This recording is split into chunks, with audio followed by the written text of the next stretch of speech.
प्रिय दर्शकों नमस्कार। मैं पंडित जी.एस. कौशिक आपका स्वागत करता हूं आपके अपने YouTube चैनल जी.एस. गृहीत कौशिक में। आज मैं आपको बताने वाला हूं जन्म कुंडली में बनने वाले मंगल दोष के बारे में। बहुत सारे माता पिता ऐसे हैं जिनके बच्चों की उम्र शादी के लायक हो चुकी है, लेकिन मंगल दोष की वजह से शादी में लगातार देरी बनी रहती है। पहली बात तो रिश्ते नहीं आते हैं। दूसरी बात, यदि कोई अच्छा रिश्ता, मनचाहा रिश्ता आ गया तो मंगल दोष होने के कारण उस रिश्ते को छोड़ दिया जाता है। आम जनमानस में मंगल दोष को लेकर एक ऐसा डर बना हुआ है। इस डर के कारण बहुत सारे योग्य लड़के और लड़कियों की शादी में लगातार विलंब बना रहता है। आज मैं आपको ऋषि पाराशर जी द्वारा बताए गए वैदिक एस्ट्रोलॉजी के कुछ ऐसे सूत्र बताने वाला हूं। यदि ये सूत्र आपकी जन्म कुंडली में लागू हो गए तो फिर आप मंगलिक और नॉन मंगलिक दोनों से शादी करने योग्य बन जाते हैं। कार्यक्रम को आगे लेकर के चलूं, इससे पहले आपसे निवेदन करना चाहूँगा, यदि आप चैनल पर नए हैं और अभी तक आपने इस चैनल को सब्सक्राइब नहीं किया है तो विवाह से रिलेटेड शास्त्र सम्मत सटीक जानकारी प्राप्त करने के लिए अभी इस चैनल को सब्सक्राइब कर लीजिए और बेल आइकन को भी प्रेस करके रखिए ताकि हमारी आने वाली इसी प्रकार की नई वीडियो का नोटिफिकेशन आपको मिल सके और वो वीडियो आप आसानी से देख पाएं। जन्म कुंडली में 12 भाव होते हैं। आप स्क्रीन पर एक जन्म कुंडलिका के चार्ट को देख पा रहे होंगे। प्रत्येक जन्म कुंडली में 12 भाव होते हैं। इन 12 भाव में से 5 भाव ऐसे होते हैं, यदि इन 5 भाव में मंगल बैठ जाए तो कहा जाता है कि मंगल दोष का निर्माण हो गया।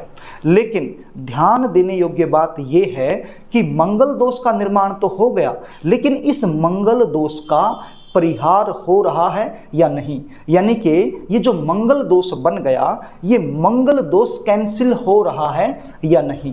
पहला भाव, चौथा भाव, 7वां भाव, 8वां भाव और 12वां भाव, ये 5 भाव यदि इनमें मंगल आकर के बैठ गया तो मंगल दोष का निर्माण हो गया। अब इसका परिहार हो रहा है या नहीं हो रहा, इसके बारे में आपको बता देता हूं।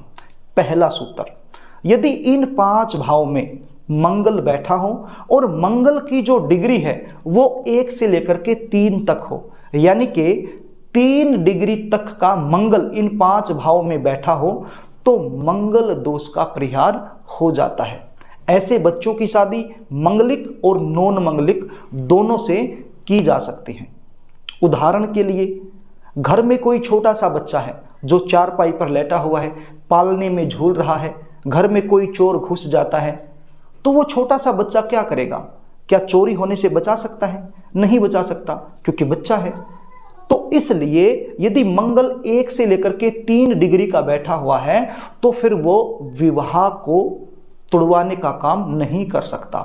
हाँ, छोटी मोटी समस्याएं पैदा कर सकता है, छोटा मोटा मतभेद पति और पत्नी में बना सकता है, लेकिन विवाह को नहीं तुड़वा सकता।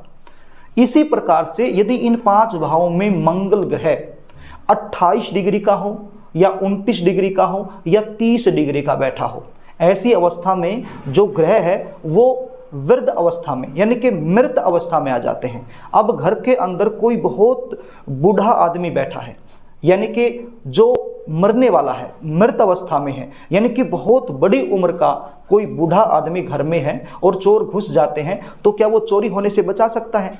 नहीं बचा सकता। जब वो चारपाई से उठ ही नहीं सकता तो चोरी होने से कैसे बचा सकता है? हाँ, चोर आने पर केवल शोर मचा सकता है, हल्ला मचा सकता है, और ज्यादा कुछ नहीं कर सकता।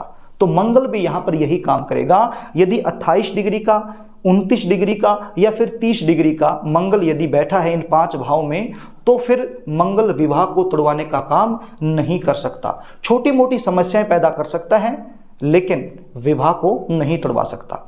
दूसरा सूत्र, यदि जन्म कुंडली के इन 5 भाव में मंगल बैठा है और वो अस्त हो गया है, कोई भी ग्रह अस्त जब होता है जब वो सूर्य के ज्यादा निकट आ जाता है, तो यदि सूर्य ने मंगल को अस्त कर दिया है तो भी मंगल दोष का परिहार हो जाता है।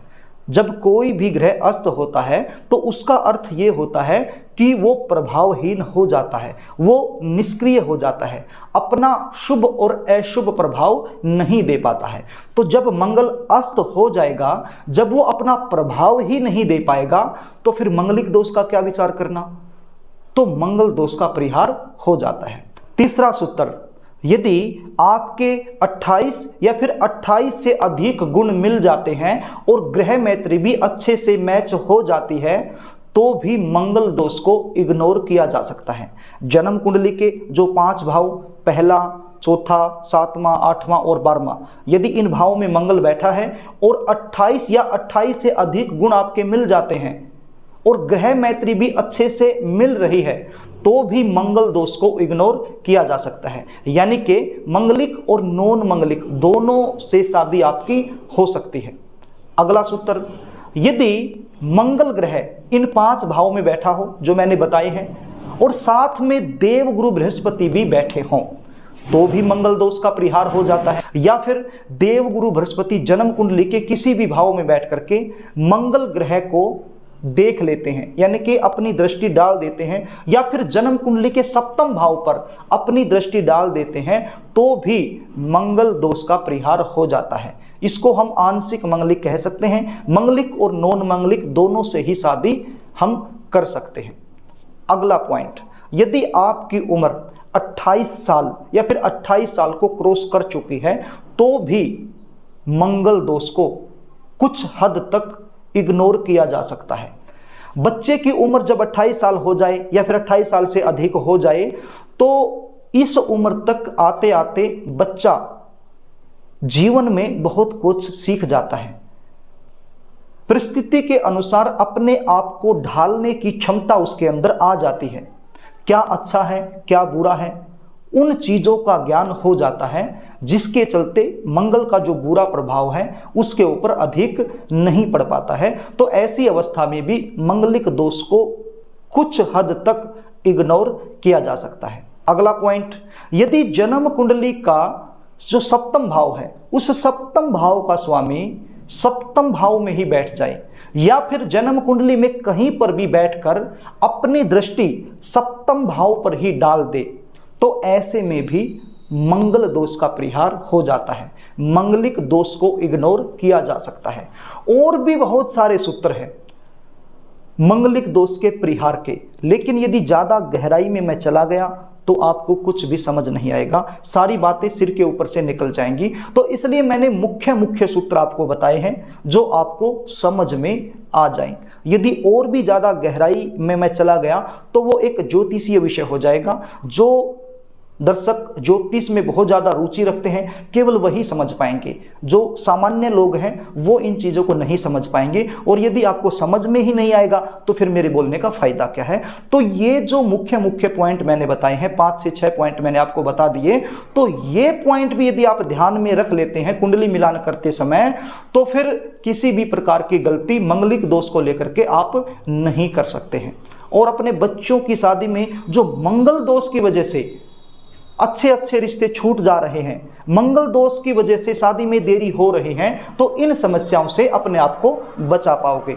तो प्रिय दर्शकों, बड़े ही आसान तरीके से मैंने आपको बताया है, समझाया है। आशा भी करता हूं कि आपको यह समझ में आ गया होगा। प्रिय दर्शकों, यदि आप मुझसे अपने बच्चों की कुंडली मिलान करवाना चाहते हैं, गुण मिलान करवाना चाहते हैं, कुंडली मैच करवाना चाहते हैं, अपने बच्चों की जन्म कुंडली का विश्लेषण मुझसे करवाना चाहते हैं, बच्चों की शादी कब होगी, कौन सी दिशा में होगी, कौन से साल में होगी, ये सब आप मुझसे जानना चाहते हैं, जन्म कुंडली के आधार पर जल्दी शादी होने के उपाय मुझसे जानना चाहते हैं, तो स्क्रीन पर दिए गए व्हाट्सएप नंबर पर आप अपने बच्चों की जन्म डिटेल लिखकर मेरे पास भेज सकते हैं और अपने बच्चों की जन्म कुंडली का सटीक विश्लेषण मुझसे करवा सकते हैं। जन्म कुंडली विश्लेषण की हमारी फीस होती है, वो फीस आपको पे करनी होती है, उसके बाद आपको सारी जानकारी दे दी जाती है। यदि आपको वीडियो अच्छी लगे तो वीडियो को लाइक करना, शेयर करना, कमेंट भी करना। आज के लिए बस इतना ही, कल फिर मिलेंगे, तब तक के लिए नमस्कार।